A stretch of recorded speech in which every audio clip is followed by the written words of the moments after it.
Hello, hello, hello. No. Back again. Back again. Christine here from Authentic Action Coaching on location in the NatWest building. Talking to the beautiful Kim Stacy from Body Image Fitness, carrying on the theme of this week, talking about Mental Health Awareness Week, but in the realm of movement. And really wanted to talk to Kim about the amazing work she's doing in this space. Very body positive. I'm going to throw it over to you, Kim, and then you can tell the beautiful people watching what you do and what it's all about. Oh, thank you so much for having me on. And honestly, this is such a passion of mine. So here at Body Image Fitness, we are both in-person online platform that helps, as the name suggests, people with their body image and their fitness. We approach it in a slightly different way. We don't focus on intentional weight loss. We don't bang on about calories and anything to do with that. We are focusing on helping all bodies take up space and feel good about themselves no matter what body size they're in, making exercise inclusive, making exercise accessible, and we do have a lot of people that have struggled with body image when it comes to disordered eating or even eating disorders. And a lot of fitness environments can be very triggering when you've struggled with issues around body image. So it's just making it as I say, accessible and fun. And we've got 14 different instructors with classes 7 days a week, and all of the instructors have the same ethos. So you'll never hear anybody talk about anything relating to diets or diet culture or anything like that. Yeah, no, it's such important work that you're doing, Kim, because I think a lot of us probably watching, and I know I can, when you're thinking about exercise, it's kind of like, well, there's a lot of self-consciousness that goes on, going into a class and feeling like everyone's looking at you. Sometimes it's almost, maybe if you haven't moved for a while, starting to move again can feel really overwhelming, can't it? Yeah, the thing is as well. There's a lot of shame. I mean, especially as women, we feel a lot of shame around our bodies, and there's so much pressure to be a certain way, to look a certain way, to be a certain size, and and all of this stuff, let alone all of the other everyday stuff that we have to deal with. And it's I think it's important because to take away the shame and the judgment, and allowing people just to take up space as they are, and not feel that judgment and that shame, because they know that they're not going to feel it from any of us. And there's not that many, unfortunately, there's not that many spaces like that, especially for people in larger bodies, especially women of a certain size. There's, in a lot of fitness environments, there's this sort of automatic assumption that, oh, she's here to lose weight. And whether that's the case or not, you don't want that judgment. And there's no harm in wanting to lose weight. It's a completely natural thing. And so when we say we're non-diet, we're not anti-diet, we're not like anti-dieter, because it's completely normal. But we just kind of ask people to park that desire and while they're in our sessions, and focus on, how is this movement making you feel? How, are you enjoying it? Are you doing it because it's making you feel good about yourself? You're feeling stronger, and all of the other multitude of different benefits away from intentional weight loss.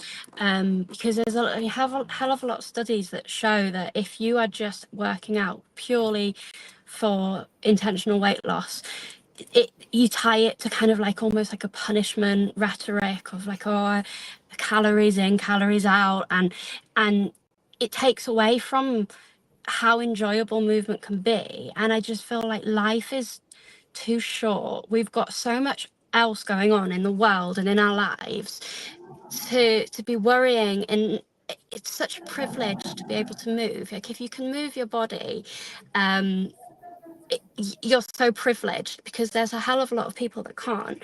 And so it's, I say a lot, movement is privilege, it's not a punishment. And once we shift our views towards that, and not, taking away the transformation photos before and after, which can be incredibly oh, they're clapping me. Yes, they agree. There's a workshop going on. It can be incredibly damaging for body image, which obviously is a mental health issue, and obviously that's what we're talking about. And so yeah, sorry, I'm going off on a rant. No, well, everything you're saying, no, I know, but Kim, this is what I love about you, that you speak from the heart, and it's you're evidently, you've experienced this yourself, and what I love even more is that you've noticed that there's not that many spaces that offer this. And actually that's what's led you, hasn't it, to kind of go, well, actually, if there's a gap in the market and there's a need, and there evidently is. I mean, look at all of the women that you're speaking to that attend your classes in person, online. Do you want to maybe talk about a little bit of your journey that led you to set this whole thing up? Yeah, so I've always loved fitness. I've always loved the way it makes me feel. And one of the things I think it's really important to know that not many fitness professionals actually talk about or are even aware of, that we all experience different levels of endorphins when we exercise. I am one of those people that when I exercise, it's like it's a natural drug, isn't it? I feel amazing and I'm on such a high. But not many people do. So, but anyway, I've always loved exercise. I've always loved the way it's made me feel, but my weight has gone up and down and up and down. I've weight cycled since I was early teens. And I wanted to do fitness as a career, but I thought, oh, my body's not good enough. If I can't control my weight, who am I to be fitness? Because in my mind then it was fitness and weight it is tied, and in fact it doesn't need to be. It's two separate things in my mind now. But it was actually in lockdown when I was very heavily sort of disordered eating. I was exercising intensely 6-7 days a week for hours. I was counting every single calorie to the point where it was leading to such bad anxiety around social situations. I could not eat anything unless I knew the exact calorie content.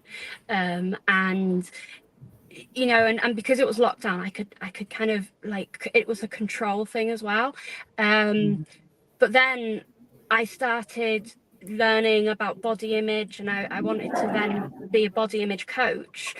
And so then I started discovering actually this what I was doing was definitely not healthy, but it was all under the guise of health, of like, oh, as soon as you lose weight, you'll be healthier. But and I did lose a hell of a lot of weight, and I got very, very slim, but I was the most unhealthiest I'd ever been, like mentally and physically. I was exhausted all the time. My body hurt. My anxiety was at all-time high. But I was getting the fitness professionals around me going, keep going, you're almost there, keep going. And it's what I was, very, very low calories, doing everything I could, and I still couldn't get there. And it was terrifying, really. And so then once I discovered all of this, I kind of went down a little rabbit hole of like the non-diet way of life. And actually, you don't have to dedicate your whole life to trying to take up the least amount of space possible. Like, that's not, to me, that's not what life is about, and it's about finding that balance. And so that's when I decided, once I did all that sort of internal work, there's a gap here. I love fitness. There aren't that many plus size fitness professionals, and that's why the name Body Image Fitness came about. And it's about 3 years old now. It's actually three years old in a couple of weeks, actually. Happy And it's birthday. just and it's just grown and grown from just me to then collaborating with various different instructors that had similar experiences, felt similar way. Yeah. And now, as I say, we've got 14 instructors, we've got an app, and yeah, so it's Taken exciting. off. Well, it's Yeah, taken off obviously because you've hit something where it's your experience, but you're not alone. And yeah, it must have taken, a bit of like of guts, right? To kind of go, actually, I believe in this. I can't be the only one.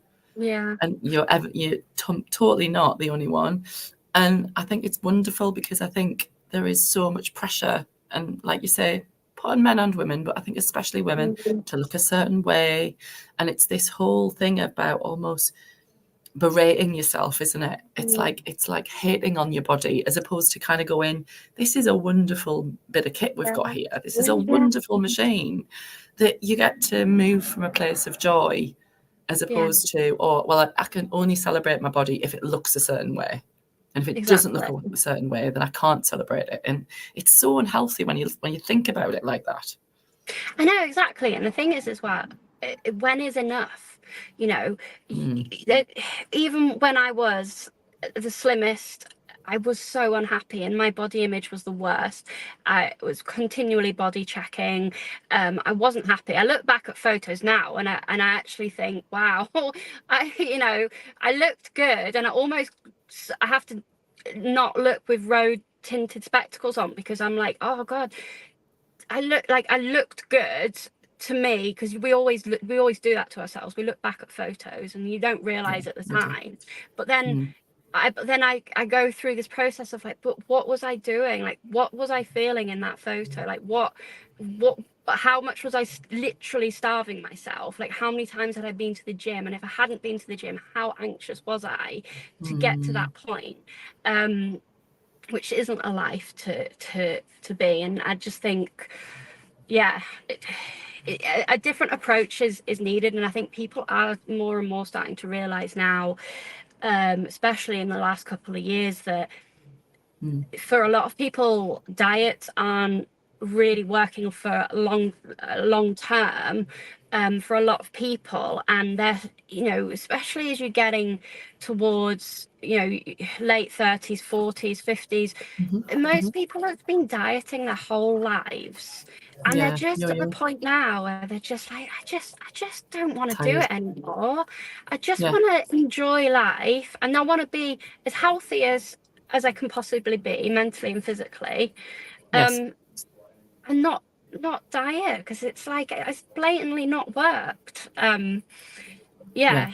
So, No, it is. I think it's when we think about actually how different it can be about how you feel on the inside out, I think a lot of the time it's kind of our culture, and I think it is changing. I feel like it's changing. It could be the yeah, spaces I yeah, frequent, but I think there's that whole. I mean, it scares me now actually, just the younger generation kind of getting changes to their body, implants, all the rest of it, because it is that outer packaging, isn't it? And actually, to your point, when I look back at photos of myself, I might have looked physically my best in terms of cultural expectation, but I might have been highly anxious or highly stressed. And actually, you're the person that you live with every day. yeah, Like, yeah, so make it a joyful experience, right? It's so exactly. important. There's a expression called normative discontent, which basically Mm, explains how it's become completely normal for women in particular, and men, to be discontent with their bodies.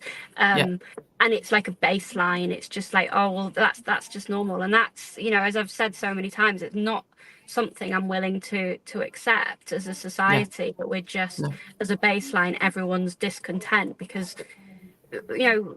body image is a hell of a lot to, well, it is mental health. it is. It's not, it's how you perceive your body, and that perception impacts so many different things in terms of relationships, in terms of, you know, just how you show up in the world, opportunities that you want to take through, you know, with work. And as soon as you start realizing your, and it sounds cheesy, but your internal worth, and actually Yes. you are, it's that expression, is that your body is your least, is the least interesting thing about you. And I know that a lot of us want to look good, but feeling good comes from your feelings, and you know, and I just think that we do talk a lot of people think of body image, and they think of, you know, oh, diets, and I've got to lose weight, and external, but it is a mental health issue, and it is one that all of us have bodies, all of us live in this society, all of us have these pressures. So every single one of us, in some form or another, struggles with or has, you know, body image, and it's just another part of mental health, really.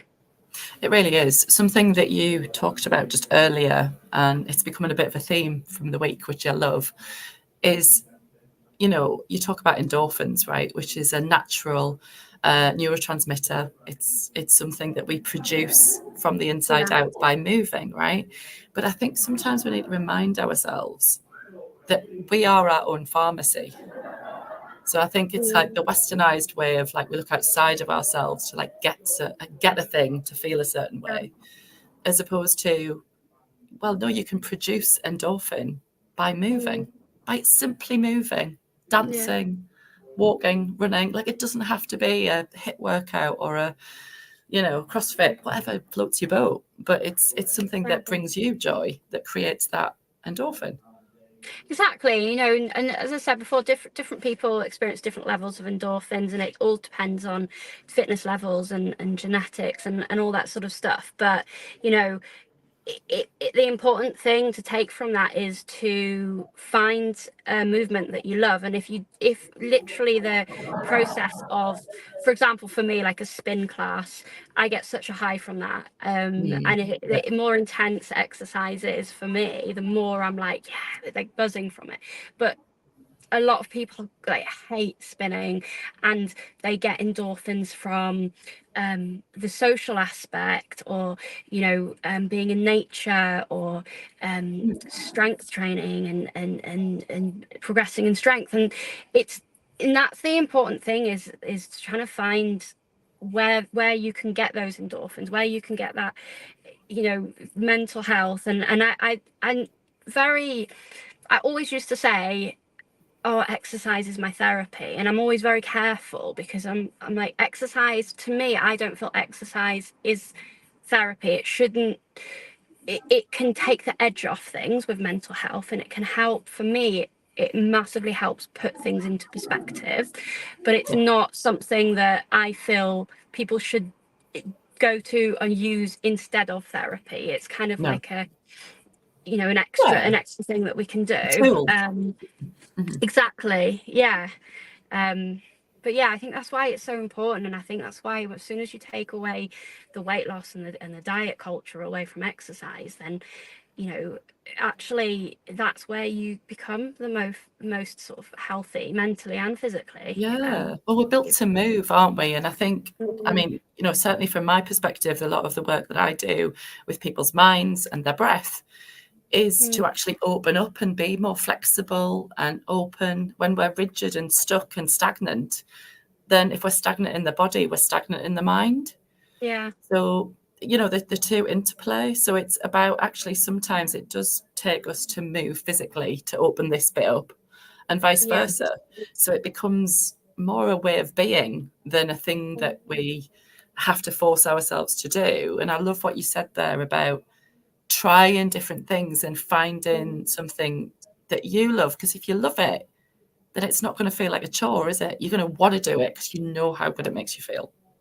exactly. Yeah, that's why I feel like for the platform we've got so many different types of movement, that's the reason, because we're all so different, and it's about celebrating those differences, as opposed to kind of like saying, oh, you must do this because this will lead to this. It's like, well, you know, that's why growing and finding different instructors and constantly different, you know, because you're going to relate to different people. And I think Of course. the instructors are all diverse in body size as well, which I find really important, because I think there's such a lack of representation in the fitness industry, which can create, you know, like another barrier for people, especially people in larger bodies. If they don't see themselves represented, they feel less empowered. And it's this whole thing of, they feel like, oh, their body is there a problem to be fixed. And actually, if you, this is the tagline of the business, your body is not the problem.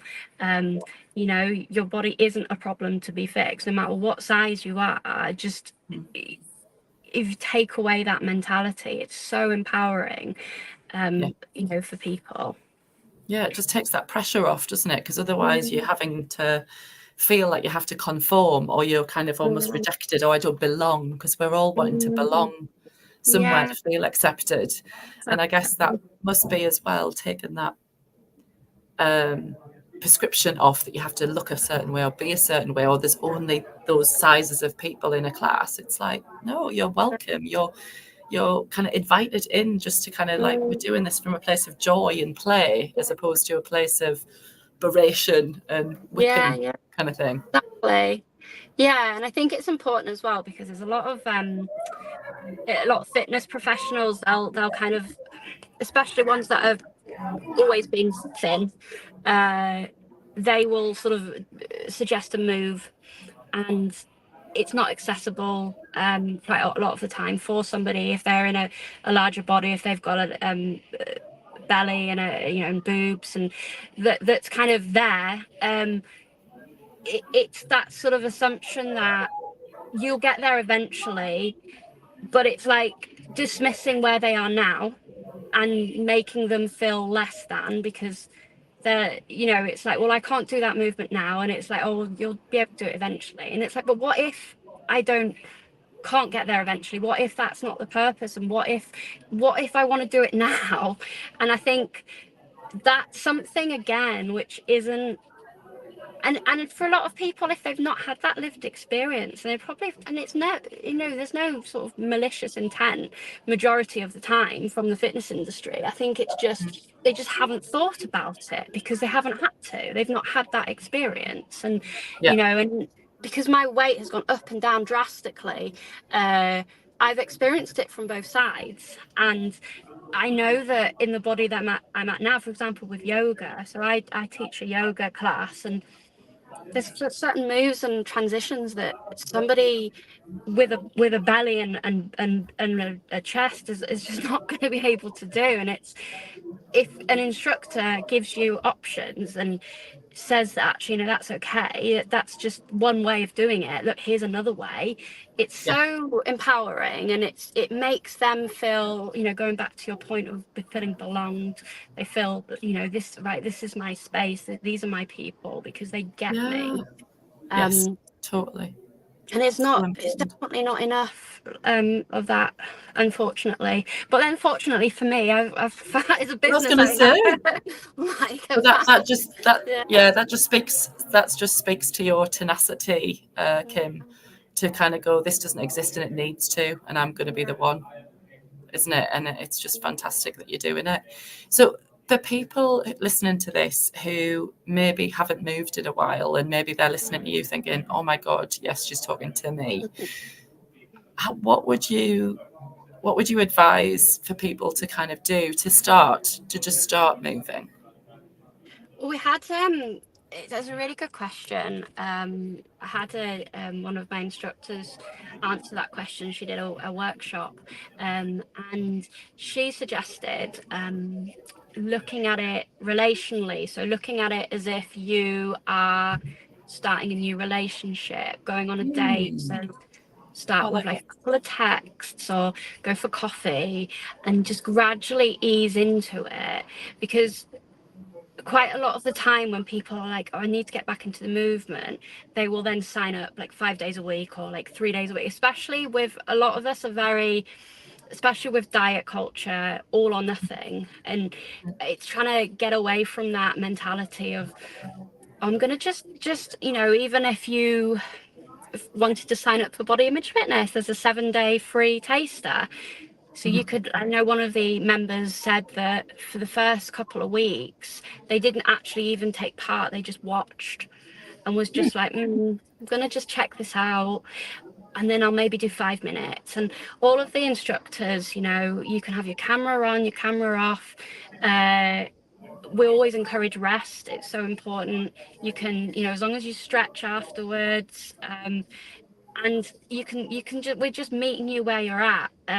So I always just say ease into it gradually, and just be curious about how it feels, and always go back to, how's this making me feel? Am I enjoying this? Why am I doing this? Why do I feel like I need to do this today? And not all movement is going to be joyful, but it's sometimes it's, oh, I'm going to do this because it's going to help me play with my kids more, or I'm going to do this because you know, and it's all right to have goals, of course, but yeah, so it's just sort of taking out the judgment and the shame and the shoulds, and just try and really just come at it place for curiosity. And, you know, as I say, looking at it as if you're going on a date, and I'm just going to ease myself in, and because you're not going to go straight full into marriage unless you're on Married at First Sight, which I'm obsessed with.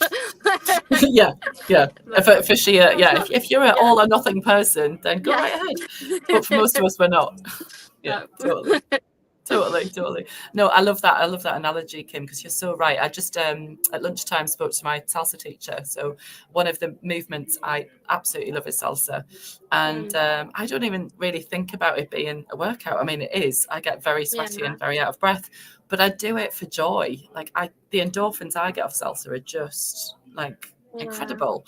And not only that, you know, we talk about endorphins, it's oxytocin because you're connecting with people, serotonin, like afterwards I just feel fulfilled. Like, it's just amazing. But he actually talked about he gave this lovely story, and it kind of mirrors what you've just said. There was a guy apparently who started coming in his 70s, and he'd lost his wife, and he actually found the class by passing the club and hearing the music, and he came in just out of curiosity, and he just, the first couple of times he just sat and watched because he was like, oh, and then gradually he was like, oh, I'm gonna join in. And then he just slowly, and then over the weeks and months that followed, he got better and he made friends, and he, like, his whole life changed because he just started, like exactly what you said. He came in with curiosity, and then he just built it up slowly. He didn't kind of go and like throw himself in. He just kind of went, oh, like, let's have a look, right? And I love that. And I think it's such good advice, just to kind of don't be too hard on yourself and just take it step by step. I think so. I think we do put a lot of shoulds on ourselves just in everyday lives, and there's a lot of pressure, you know, and there's a lot of sort of, a lot of us say, oh, well, it doesn't count if it's only 5 minutes, or you know, it's got to count, and all of it counts. You know, rest counts. It's all important.